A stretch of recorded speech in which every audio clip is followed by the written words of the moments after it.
to this computer. Good morning, everyone. And the dynamic trio are back. Robert Cooper, Jonathan Hobbs. How you guys been? Oh, wait, just been ticking the time off for the next talking to you again. We tip a lot of winners on this podcast, eh? We didn't last time. I didn't anyway. Well, that's why a trilogy is like the Three Musketeers. You need the trilogy. We had Dylan Cunha on. Obviously, his horse ran appallingly. It did too much too early, didn't it? Yeah. Also took a very unusual route from start to finish. Yeah. I mean, you knew straight away it wasn't going to win, didn't you? You certainly did. No I jumped criticism. out of the window. No criticism there of the ride. We, Should we? we we have to look forward, don't we? Don't look back. We don't look back. Never look back. We look forward.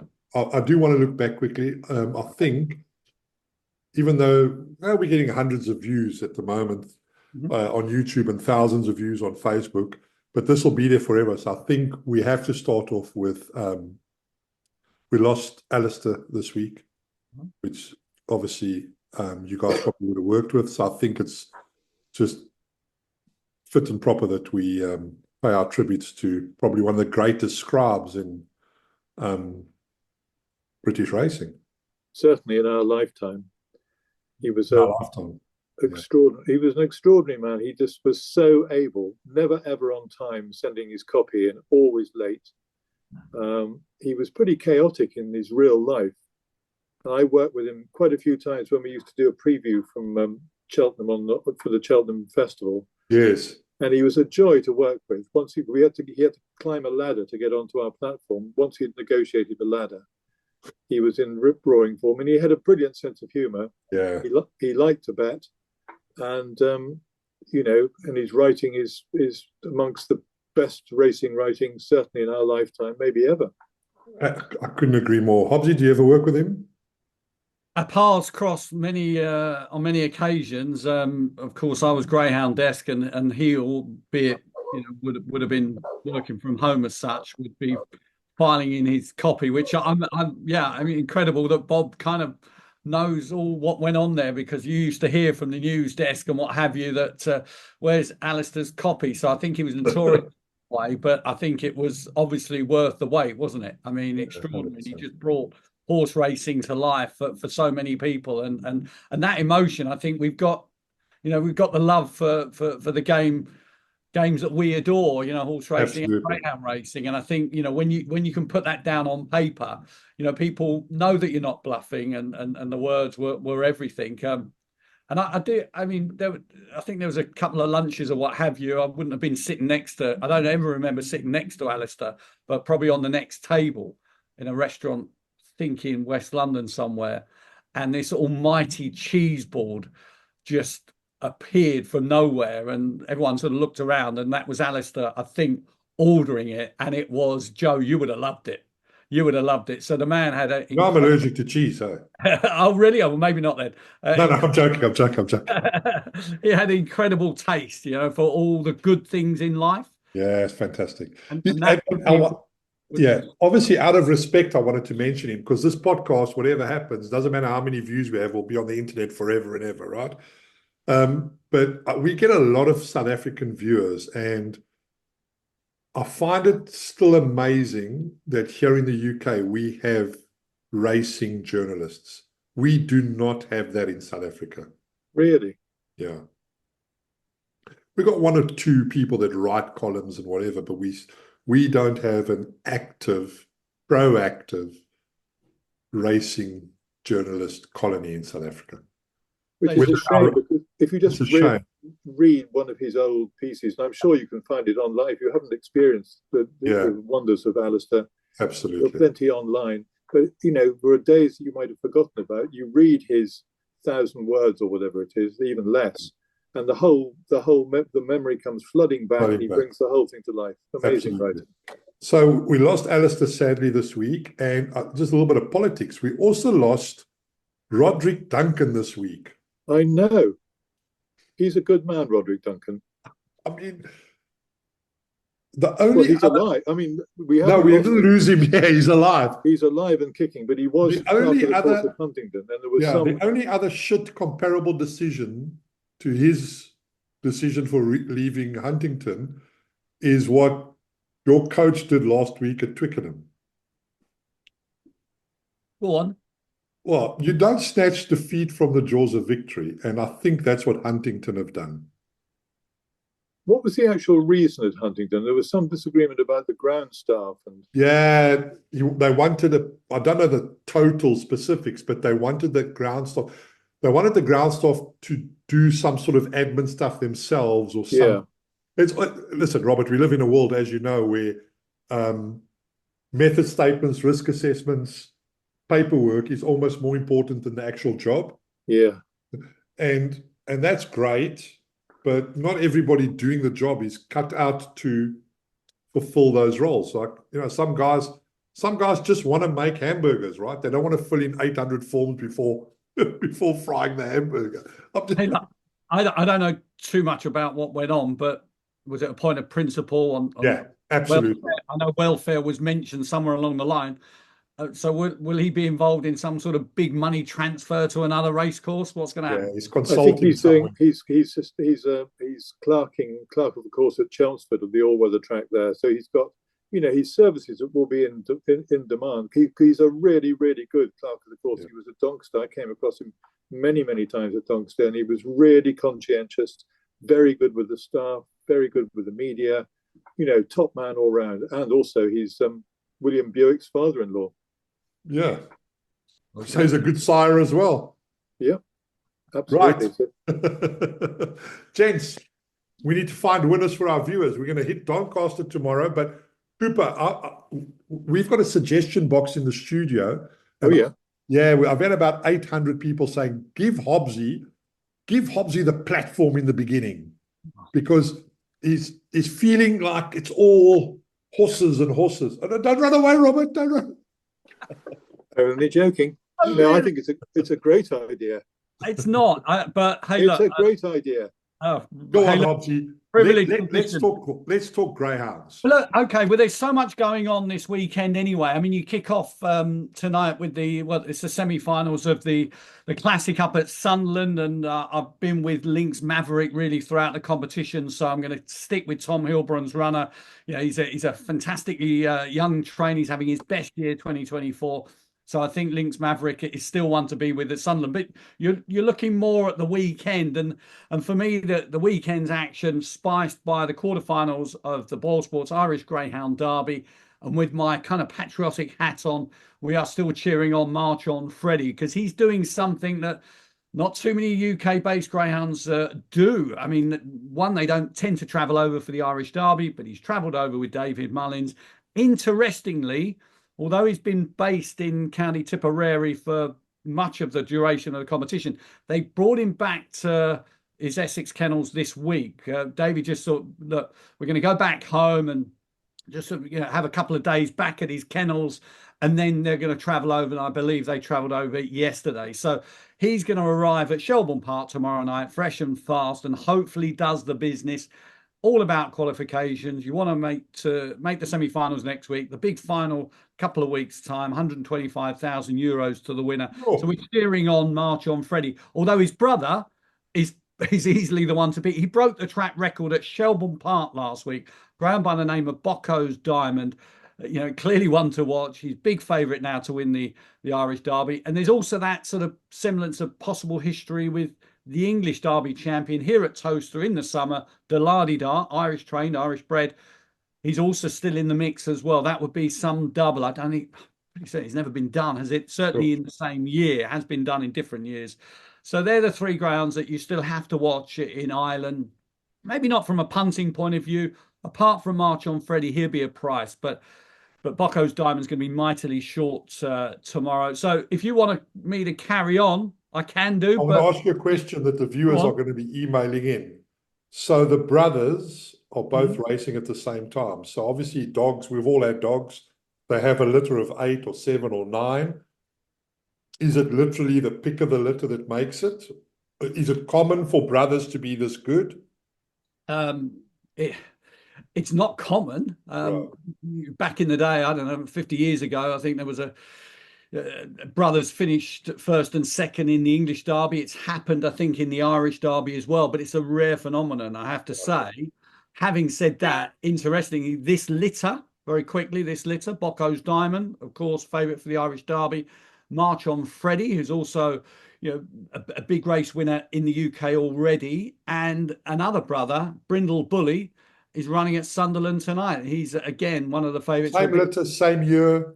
Same litter. Everything, same litter. Yeah, absolutely wow. same litter. They are absolutely brothers. So, yeah, it's an extraordinary litter, bred in County Tipperary by Rachel Wheeler, Sure. and they're great. If only it worked like that in humans. I mean, I dated Jennifer Aniston's sister once, blind date, and then turns out doesn't always work out. So, anyway, not that I'm holding grudges. I suppose. Not that I'm holding grudges. Okay, so 125,000. That's, again, we're talking about a lot of money for greyhounds. I was up actually at horses in training sales, and I was speaking to someone, and even your normal greyhound that just runs week in, week out, it's very rare that you actually end up getting a bill for these dogs, because they get appearance money, and so greyhound racing structured quite well. It is to a certain extent. I still think in same with horse racing, there's never enough prize money, you know, in terms of the levels haven't really crept up as much as they should have done. It used to be the old adage that if you won one race a month, then you would turn a profit. I'm not too sure, Joe, that is still the case, you know, certainly in the graded structure. So there's room for improvement somewhere along the line. But I think, you know, in terms of the big races, okay, the 125,000 euro for the Irish Greyhound Derby this year, the English Greyhound Derby was 175,000 pounds. I don't think it's going to be the case in 2025. That might just be nipped back, maybe a little bit more parity with Ireland, but they are regular 20 grand competitions, of which one of them is at Sunderland tonight. Fantastic. Right. Oops. Hello. Are we going to Doncaster tomorrow? It's the last. Well, it's the last hurrah of the turf flat season, really. Yep. And the big handicap tomorrow. It's a crazy race. It's the last race on the card. The 3:45, 23 runners for the November handicap. Used to be the Manchester November handicap, and they used to race at Manchester well before my time, even before my time. Well, that's unusual. There's a jockey, Jimmy Quinn, who's 57 years old. He's been delaying his retirement. And I think tomorrow is probably going to be his last day. And it could be a bit of a fairy story, really. He rides a horse for Kevin Ryan called Dark Moon Rising, who's got some good form, actually, very good form, comes to the race in good form, trip ideal. I think Jimmy's never ridden the horse before, but it would be a fairy tale to go out on a winner. But just even, we were talking about place odds the other day. Yes. I mean, if you look, he's 11 to 8 to finish in the first 10. He's 25 to 1 at the moment. And I think he's a really good each way bet. I think he'll run really well. I mean, he's 57 years old, Jimmy Quinn, but he's still, you know, Leicester rode when he was over 50. I know not that Jimmy's in the same league, but he's a very good jockey, and he's, you know, he's a real character. And I'm sure he would not ride a complete no-hoper for his final ride. Correct. Well, listen, the viewers, you've watched up until this point. I'm just telling you, watch till the end, because I'm going to tip you a 10 to 1 winner for tomorrow. So don't stop watching now. This is just a little teaser to keep them going, guys. Does that apply to us too? Well, yeah, of course.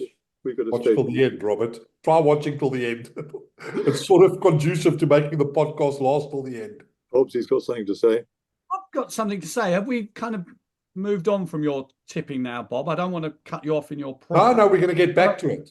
Okay, we can come back to it. But, you know, obviously we spoke about the sad passing of Alistair.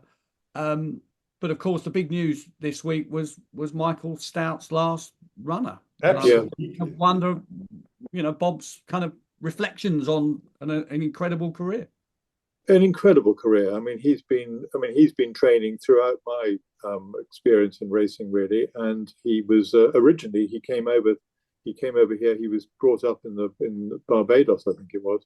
Yep. Came over here, and he was originally wanted to be a commentator, a broadcaster, which didn't work out. And thank goodness he didn't, because he's just been a fantastic trainer. Derby winners. There's no race that he hasn't won. Trained a fantastic Shergar. I suppose that's the horse that everyone will know when Walter Swinburne was riding for him. His last runner was not a winner, so it doesn't always work out as a fairy tale. But it's a gap that will not be filled. He's a fantastic trainer. He's been a fantastic trainer, and I think he deserves to.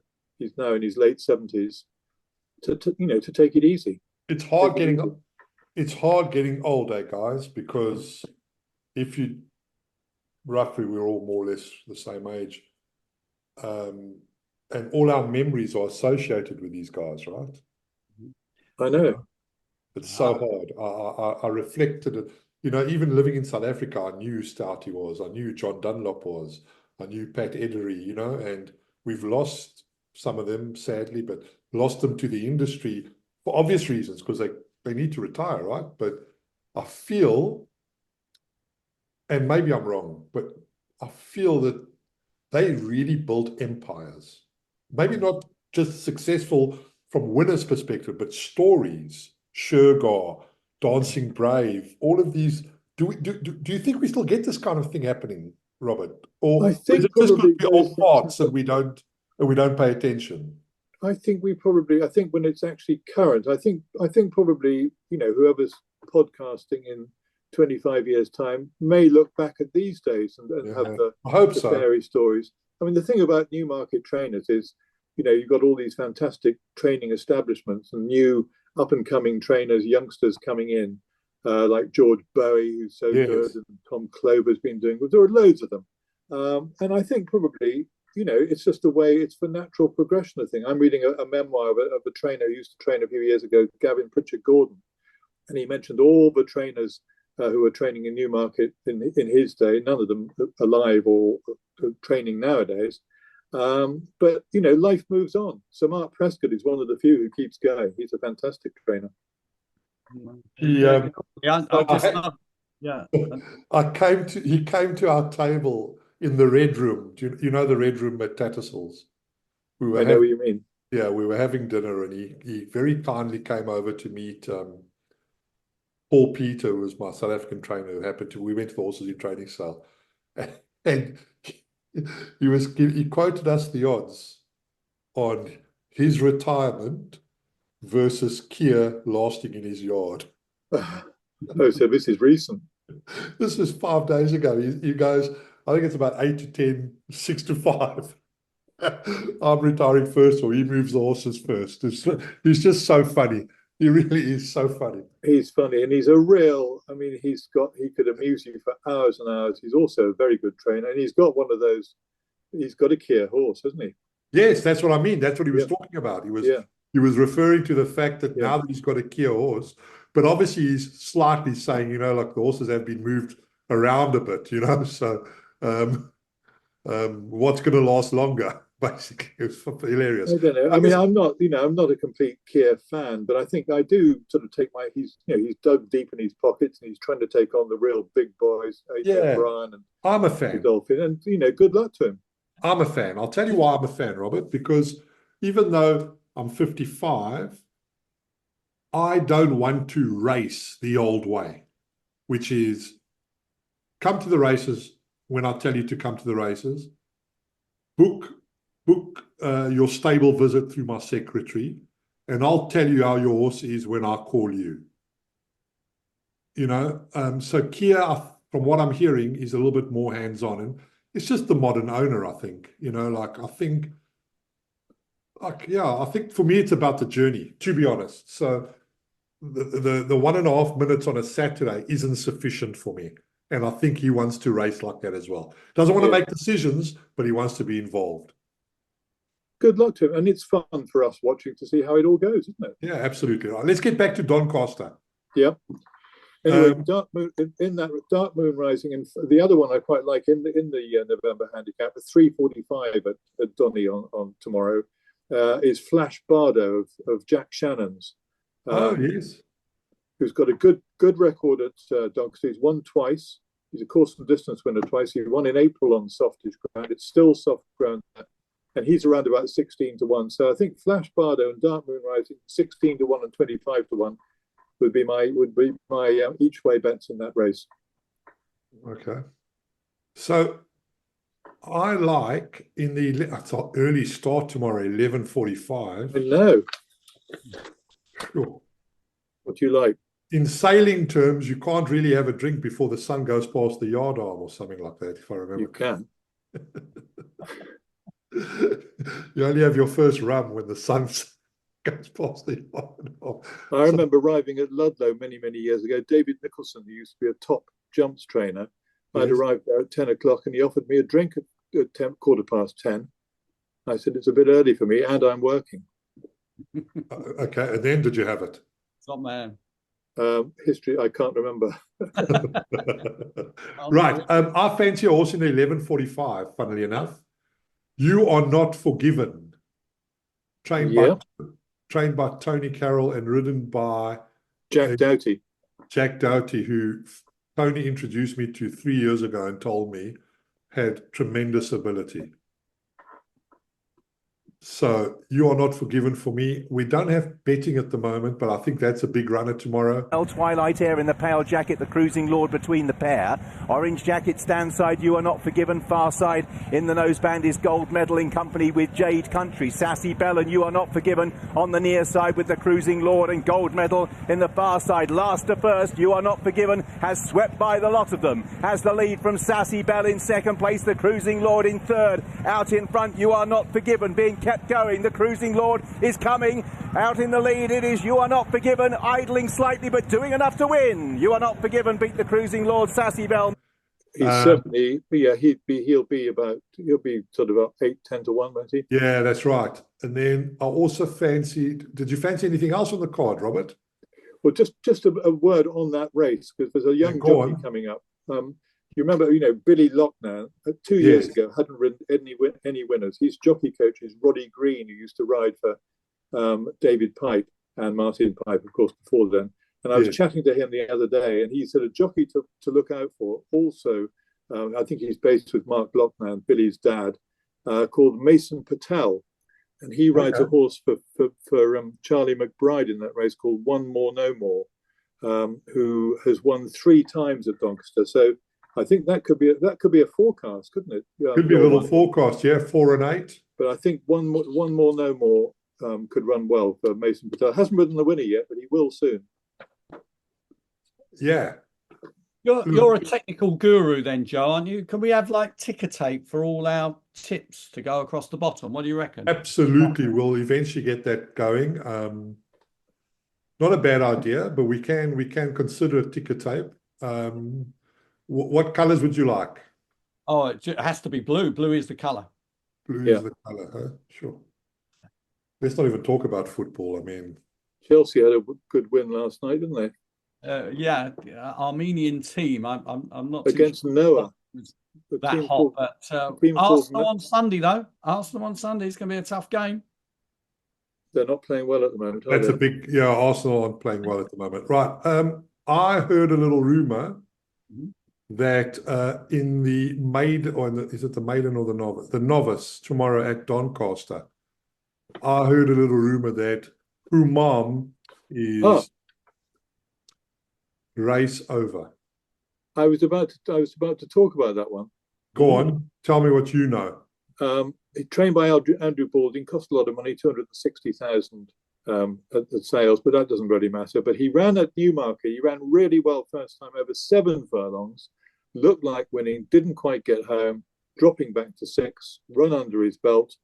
I think he'll take a lot of beating. I completely agree with you. Yeah. Then it's Humam who shows the way. Just about in advance here of the field. Still travelling well though, Treble T. Behind the Mudbeer tries to come with an effort, but the eye is really drawn to Treble T, who's come breezing through. Treble T hits the front into the dip just over a furlong out. Leads from Humam, and Mudbeer is trying to finish off. Heading now uphill towards the final half furlong. Treble T is clear. Is away by 3 or 4 over Mudbeer. Treble T, a really nice debut. beats Mudbeer into second. Umam finished in third, and in the end, Hidden Secret might have just held fourth. So Human for Robert and I in the 1250. We were going to have a runner in the listed race, but we've had to pull him out.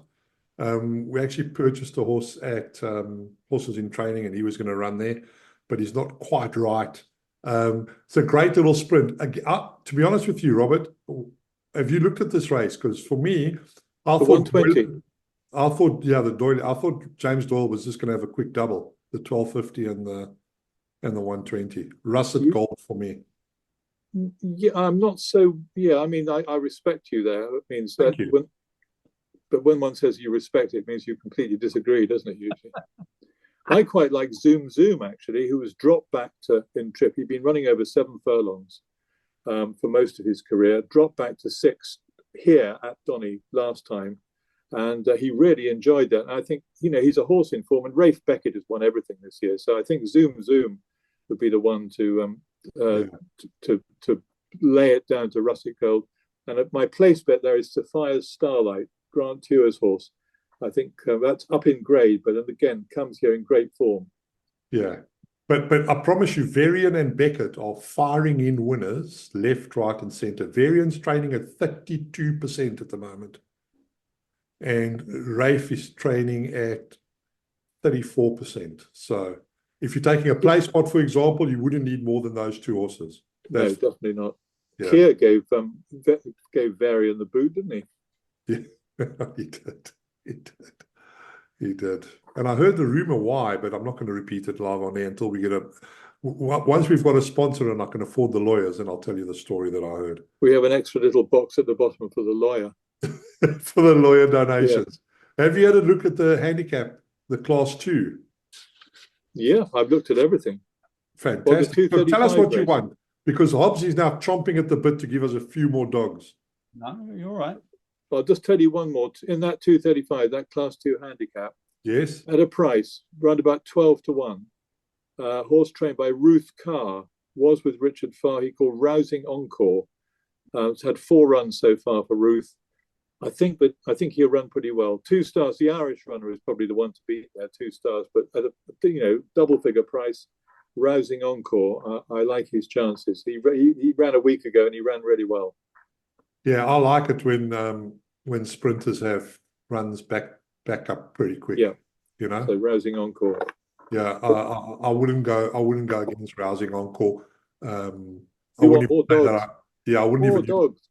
Excuse me? More dogs. I wouldn't even say I respect your choice, because I just actually think it's a great choice. You want more dogs? More dogs. More dogs. Okay, right. So Monmore. In fact, no. Let's start with Oxford, because I think you said was it Doncaster that starting at 11:45? Yeah. Yes. Pretty much a morning start. I can't remember what the first race is. It could be a lot earlier than that, 10:07 or something. But tomorrow morning at Oxford, there's a great card there. Some open races, some interesting runners, and there's a bittersweet story, I think, in many ways. The 11:21, there's a greyhound who I think will win, because he's a classy sprinter by the name of Broadway Murty. Very quickly, he was or is trained by Sean White. Fantastic. He's a Tooting Broadway-based fishmonger, but he also trains greyhounds in his back garden, 2 or 3. Wow. Which is an incredible story, as it is anyway. But he had his son Tommy suffered a tragic accident. Must be about a couple of months back, maybe less than that now. He had a very, very serious accident as Tommy, still in hospital, and life-changing injuries.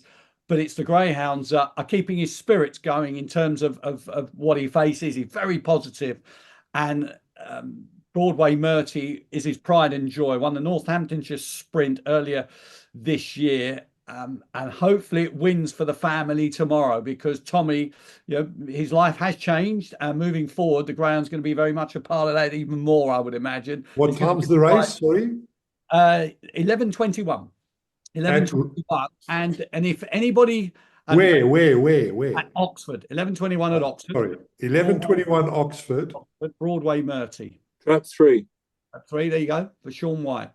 Okay. First race at Oxford. First race at Oxford, 10:32. Could it be up early for that? So win or lose, if anyone is going to stake any money on that, could they half their stake and give the other half to a GoFundMe page for Tommy White? And all the information is there about what Tommy faces. So, greyhounds are very much part of that family, and they're going to be so important moving forward. So that's we'll put a link up. We'll put a link up for that. I'll send you the link. So yeah, we'll put a link up for that. The only thing I disagree with is don't half your stake, double your stake, and then double what you give back. Let the bookmakers pay it.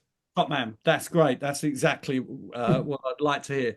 The 1154 Longfellow, I think, will go well. There's your racing link. He's owned by a group of guys. I think they're Horse and Hound Syndicate or something like that. But they're massively into their horse racing as well. And Longfellow, of course, named after the great Leicester, and he's a terrific dog as well. Is Longfellow. So I think he wins the 1154 at Oxford. Oxford. And then I'll be very quick. Couple at Monmore tomorrow night, 7:39, Seaview, Sydney, and the 9:04 Arthur Cornflake. I think Cornflake. Brilliant. Arthur Cornflake. Patrick's dogs are all with the prefix Arthur. So Arthur Leicester, Arthur Cornflake. He has told me, but it escapes me at the moment. I'll have to find out once again. But Arthur Cornflake runs in the final at Monmore. He deserves a bit of luck because he was a greyhound who lost out on a place in the I think it was the 3rd round in the Irish Derby on a toss of a coin. Well, actually, it wasn't even a toss of the coin. He should have stood by as reserve, but that's for another day. But anyway, tossing has cost a lot of people a lot of money. Well, yeah, I mean, he'd love the opportunity to have tossed. I can assure you. I'm sure he would have. And there's nothing wrong with being a great tosser. To be fair, there are plenty around too, aren't there? He didn't even get the chance. He didn't even get the chance. But anyway, that's definitely another story for the greyhound racing circles. Come to me for more details. But anyway, so Seaview, Sydney, Arthur Cornflake, and then in the morning, Broadway, Murty, and Longfellow. Okay. Right. Thank you, Hobbsy. Mr. Cooper, how are we looking in the... I've still got my Michael Stout stories to tell you. But anyway, let's move on. Now, we'll get back. We'll tell one more story. Let's just finish. Okay. Let's just do the 310 at Donny. The 310, I thought we'd done that. No? No, we did the 230. Oh, no, the 310. No, we haven't done that. You part, Bob. Non-runner in this race, Joe, is Albany, but number 1. The top one's come out. Yes. Go badly. I didn't have a really strong view in that one. I'd take on Danielle, the Gosden horse, I think, with you. Bad memories from your youth? And I'd go, you say James Doyle's going to have a good day. Well, I think Estrange could be his one here, who won very, very nicely at Goodwood first time. Bit disappointing last time, but I wouldn't give up on her. I think Grey Filly, trained by David O'Mara. Estrange would be my choice. Round about... probably less than 7-1 now because Albany reduces the price. Estrange has dropped down to 5 6-1. 6 to 1's a fair price. 6-1, yeah. I think the 20-1 Lochville is just bugging me. That price, it's just too big. It's just too big. Of Alan King's. Alan King. Doncaster, he's got to go all the way from Wiltshire to Doncaster. The ground's going to be soft, so I would not steer anybody away from having a $5 each way on Lockville. No. I think he'll be there or thereabouts. And then you did the 345. I didn't really get a chance because you went straight in for Jimmy, 57-year-old Quinn. Just so you know, Pierce Stradham's also 57 and he's riding 28% winners in South Africa. Yep. It's unbelievable. What do you fancy in that? What do you fancy in the 345? I do fancy Jack Dirty on Lord Melbourne for Rafe Beckett. I really think that, again, it's just the wrong price, 14-1. If it was a 10-1 shot, I probably wouldn't do anything about it, but 14-1, it's had Simon Walker on before at Epsom. So it's obviously not a complicated horse. You can put a not fully experienced person on, and this kid can ride. So that's the one. Takes off £5. Rafe Beckett's in great form. Yeah, exactly. Stable on form, Yep. so on and so forth. Right. So I just want to tell you guys that have stuck all the way till the end. At Kenilworth tomorrow in the first race, I've got a horse, my own horse running called Haroun Al Rashid. So he made his debut at Durbanville. Now, Durbanville is like Chester. Yeah. Very tight turning track. And he was drawn 13 that day, had no ambitions, and accordingly ran 8th. It was a sprint.